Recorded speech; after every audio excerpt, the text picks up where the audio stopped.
ٹکڑے ٹکڑے ہو چکی تھی، تو یہ ترکی کے لیے بہت اچھا موقع تھا، اور یہی وہ وقت تھا جب روس اور ترکی کے درمیان تعلقات، نیگوسیشنز، اس طرح کی چیزیں شروع ہوئیں. تو یہ ون سائیڈڈ نہیں تھا.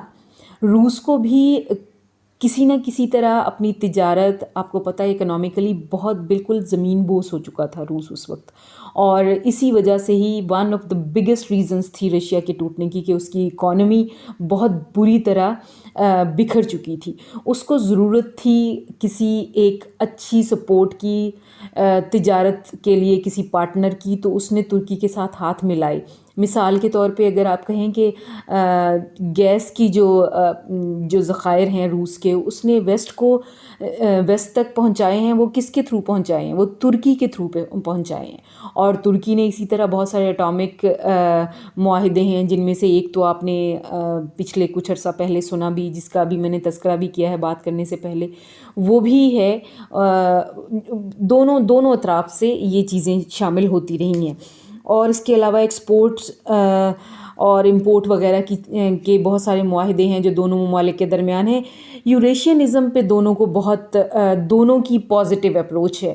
اس کی ایک وجہ یہ ہے کہ جو روس ہے اس کو لگتا ہے کہ اس کی اپنے ایریے میں بھی اپنا جو اس کا ایریا ہے، جو حکومت ہے، اس پہ بھی اس کی قائم رہے گی حکومت، اور کنٹرول بھی قائم رہے گا، اور وہ ویسٹ کے ساتھ کنیکٹ بھی ہو جائے گا.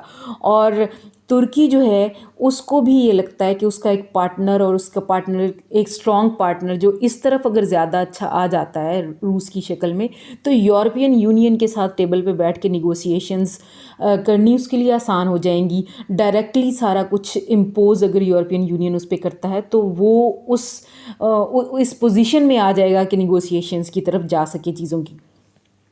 تو یہ ایک خاص پوائنٹس ہیں جو ہمیں ان دونوں ممالک کی کانفلکٹ اور دوستی کے بارے میں سمجھنے چاہیے. اب ہم یوکرین کے کرائسس پہ آ جاتے ہیں. یوکرین کا کرائسس میں نے تھوڑا سا پہلے آپ کو مینشن کیا ہے کہ یوکرین کی کمیونٹی ہے، موومنٹ ہے وہاں پر، وہ چاہتے ہیں کہ وہ یورپین یونین میں شامل ہوں، لیکن روس یہ نہیں چاہتا ہے. روس نے 2014 میں کریمیا جو ہے وہاں پہ اپنا تسلط بھی قائم کیا، اور وہاں کے لوگ بھی جو ہے وہ رشیا کی طرف پرو رشین پالیسیز ہیں.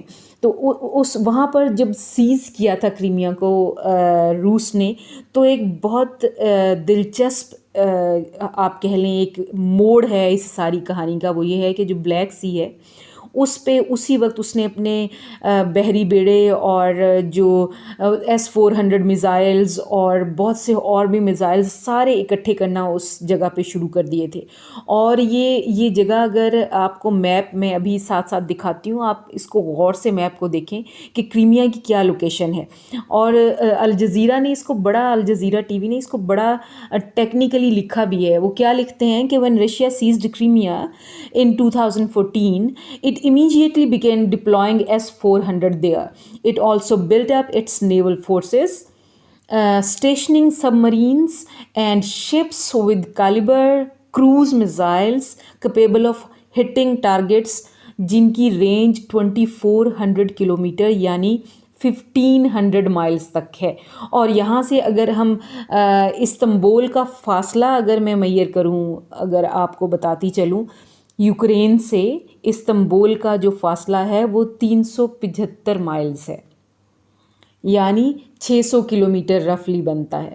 اور جو وہاں پر میزائلز ہیں ان کی رینج کیا ہے؟ 2400 کلومیٹر. اور استنبول کتنا دور ہے ان سے؟ 600 کلومیٹر. تو یہ ایک بڑا ٹیکنیکل پوائنٹ ہے اس میں، جس کے بارے میں ایک بہت بڑی سٹیٹمنٹ بھی اس وقت جاری کی تھی ترک صدر طیب اردوغان نے کہ کریمیا کو سیز کرنے کے بعد روس نے بلیک سی کو اپنی جھیل بنا لیا ہے. اور اگر اس بات کا نوٹس اب ہم نہیں لیتے تو تاریخ ہمیں کبھی معاف نہیں کرے گی.